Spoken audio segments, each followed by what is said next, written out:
A man named Jonathan is scavenging through trash bins for scraps until he stumbles upon a locked Chinese music box. Though he cannot open it, he senses it's valuable. With his daughter's birthday approaching, he wraps it as a gift.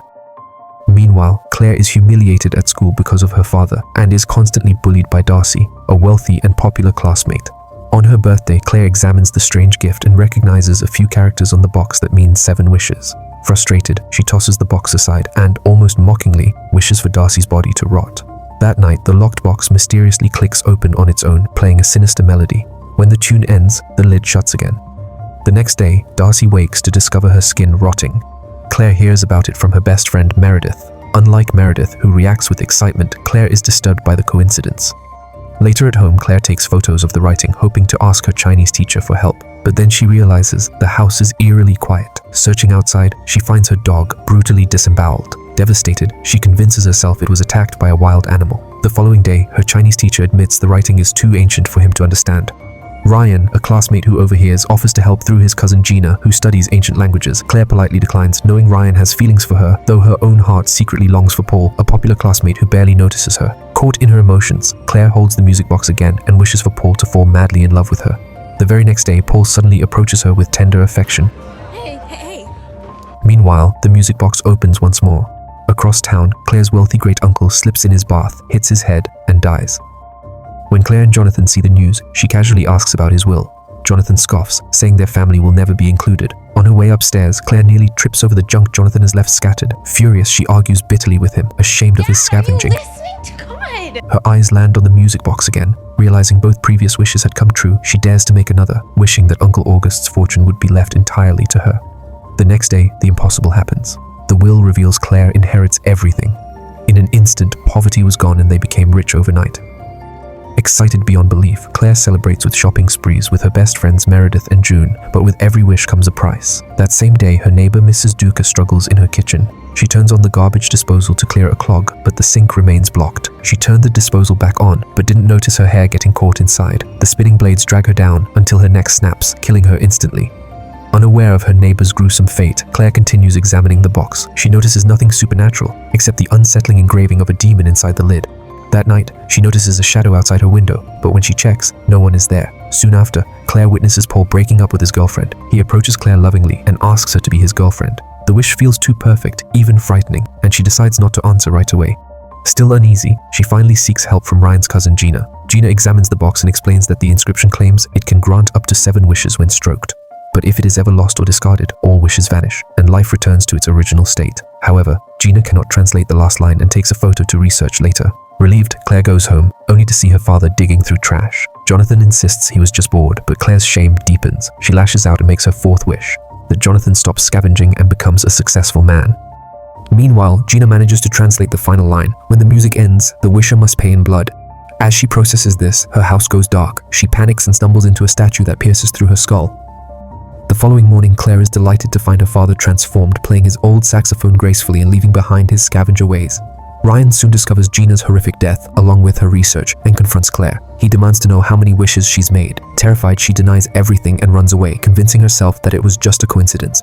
Rumors quickly spread through school that Claire had stolen Paul away, and she became even more disliked than before. Instead of facing her problems, Claire turned again to the music box. And for her 5th wish, she asked to become the most popular girl in school.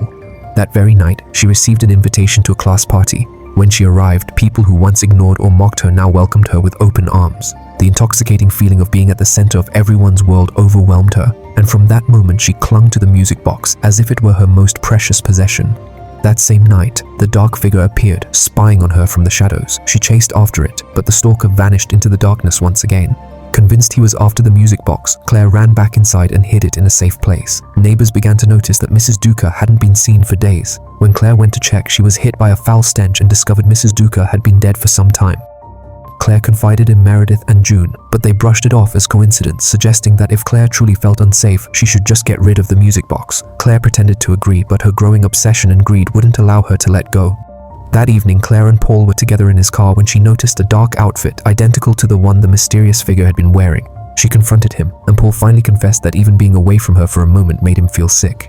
Claire suddenly remembered her 2nd wish. She had asked for Paul to fall madly in love with her. Now that wish had twisted into something dangerous, and she told Paul she wanted to end their relationship. At that exact moment, the music box clicked open again, demanding its payment. Meanwhile, Meredith was inside an office building when the elevator she was riding malfunctioned. She managed to call for help, but then the elevator plunged straight down from the 30th floor and the crash killed her instantly. Later, Claire was confronted by Ryan, who had made a chilling discovery. Every previous owner of the music box had risen to wealth or success, but their loved ones died one by one. And in the end, each owner also perished under mysterious circumstances, which Ryan was convinced that this was the inevitable price for using all 7 wishes. Terrified, Claire begged him to help destroy it. Together, they tried everything, setting it on fire, smashing it with a hammer, but the box remained untouched. With no other choice, she decided to hide it again. The next day, however, she discovered it was gone. Ryan tried to reassure her, saying perhaps it was a blessing. Without it, she wouldn't have to live in fear anymore. But soon, police arrived at their door with devastating news. Uncle August had been guilty of massive tax fraud, and all his assets were being seized to pay debts and fines. Overnight, Claire and Jonathan lost everything. They were thrown back into poverty, and Jonathan returned to rummaging through trash. Darcy, now fully recovered, returned to school and resumed tormenting Claire. Paul returned to his ex-girlfriend, holding her close in front of Claire. She was once again humiliated and ridiculed just like before, but this time she carried the heavy price of all the lives already lost. Just as despair consumed her, Claire discovered the music box inside Meredith's locker. It turned out Meredith had stolen it, claiming she only wanted to keep it safe since Claire couldn't let it go. But Claire, broken by her fall from wealth and popularity, snatched the box back and tried to flee. Meredith rushed to stop her, and in the struggle she slipped and tumbled down the stairs. Ryan arrived just in time to see everything. Fortunately, Meredith survived with only minor injuries, but seeing Claire clutching the box terrified him more than ever. She swore she wouldn't make another wish, insisting she couldn't live without it. Ryan tried desperately to reason with her, but Claire's obsession had turned into madness. She even threatened that if he interfered again, she would use the box against him. With the music box in her hands again, Claire believed her perfect life was within reach once more. She decided to hide it away in the attic and never use it again. But while cleaning, she stumbled across one of her late mother's old paintings. To her horror, the music box was in the artwork, and she realized that her mother had once possessed the box as well. Her death had not been what it seemed. Consumed by fear, Claire broke her own promise and made her 6th wish for her mother to come back to life so she could finally learn the truth. But the moment the melody began to play, Claire realized something had gone horribly wrong. At that very moment, Jonathan was outside with his friend Carl, cutting branches from a tree. Claire noticed and bolted outside, screaming for her father to be careful. Jonathan turned to look at her, but just then, Carl lost control. The chainsaw slipped from his hands and decapitated Jonathan on the spot. At the same time, Johanna, Claire's mother, whom she had just wished back to life, suddenly walked out of the house as if death had never touched her. She was alive again, but Claire couldn't even feel joy. Realizing how much devastation her wishes had caused, Claire used her 7th and final wish, to go back to the morning before Jonathan had discovered the music box. The world rewound in an instant, and Claire woke up as if from a nightmare. Her beloved dog lounged lazily on the bed. Downstairs, Jonathan was alive, getting ready to leave for work. She ran to him, insisting she wanted to go with him that day. Across the street, Mrs. Duca smiled and waved kindly, alive and unharmed. Soon after, she spotted the box sitting inside the trash can, just as it had appeared the very first time. But this time, Claire no longer dared to use it. Instead, she handed the box to Ryan, asking him to take it far away. Ryan didn't understand what made the old box so important, but seeing how serious Claire was, he agreed to help. Claire had finally learned to appreciate the life she had and to shape her future with her own choices. But the next moment, as she was walking, a speeding car came out of nowhere. It struck her violently, throwing her body into the air. After the 7th wish, the music box had taken Claire's soul, just as it had taken her mother's years before.